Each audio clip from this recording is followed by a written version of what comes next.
आणि शालेय शिक्षणात हिंदी सक्ती विरोधात मनसेनं बॅनर्स लावलेले आहेत। आम्ही हिंदू आहोत पण हिंदी नाही अशा आशयाचं बॅनर लावण्यात आलंय। शिवसेना भवन परिसरात मनसेकडून आणखी एक बॅनर लावण्यात आलंय।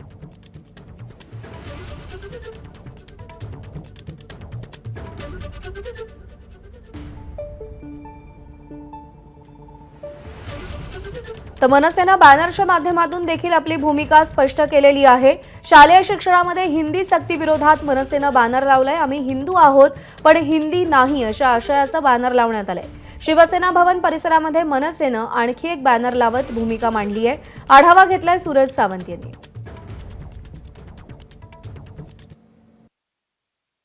नवीन शैक्षणिक धोरण हे लागू करण्यात आलं असलं तरी त्यामध्ये हिंदीची सक्ती करण्यात आलेली आहे आणि यालाच कालपासून आपण जर पाहिलं तर महाराष्ट्र नवनिर्माण सेनेकडनं विरोध दर्शवण्यात आलेला आहे। स्वतः राज ठाकरेंनी देखील आपली भूमिका स्पष्ट केलेली आहे। कुठलीही भाषा ही आमच्यावर लादली जाऊ शकत नाही आणि आम्ही हिंदू आहोत पण हिंदी नाही अशा आशयाचं बॅनर या ठिकाणी महाराष्ट्र नवनिर्माण सेनेकडनं लावण्यात आलेलं आहे। त्यामुळे मनसेकडनं आता हिंदी भाषेच्या सक्तीला आता तीव्र विरोध करण्यात आलेला आहे। हिंदू आहोत मात्र हिंदी नाही अशी भूमिका आहे। तर दुसरीकडे याच ठिकाणी मनसेचे उपाध्यक्ष यशवंत किल्लेदार यांनी देखील एक बोर्ड लावलेला आहे आणि त्यावरती पोस्ट कार्डवरती माननीय मुख्यमंत्री व मराठी भाषा मंत्री महाराष्ट्र राज्य यांच्यासाठी हे पत्र लिहिण्यात आलेलं आहे। त्यामध्ये हिंदीकरणाच्या बळजबरीला मराठी साहित्य पुरून उरेल, मराठी साहित्यांची दूरदृष्टी, त्याचबरोबर पाहुणे जरी असंख्य पोसते मराठी, आपुल्या घरात हाल सोसते मराठी,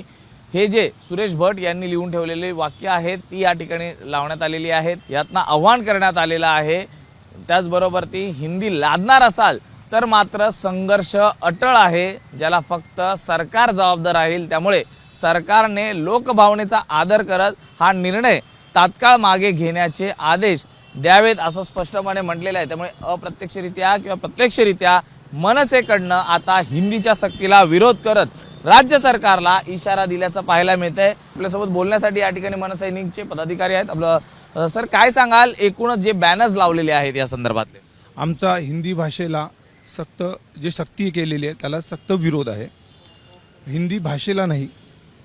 आणि ह्या जो सक्तीचा जो निर्णय घेतलेला आहे हा शासनाने हा त्वरित मागे घ्यावा ही या बॅनरच्या माध्यमातून आमची त्यांना विनंती आहे। अटळ जर तसं नाही झालं तर संघर्ष अटळ राहणार। मनसैनिक आपल्या भाषेतनं सरकारला उत्तर देणार।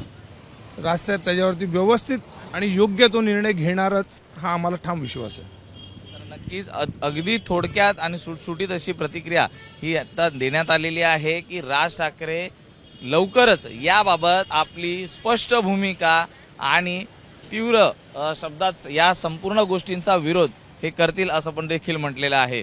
व्हिडिओ जर्नलिस्ट अनिल पवार सह मी सूरज सावंत, एबीपी माझा, मुंबई। एबीपी माझा, उघडा डोळे बघा नीट।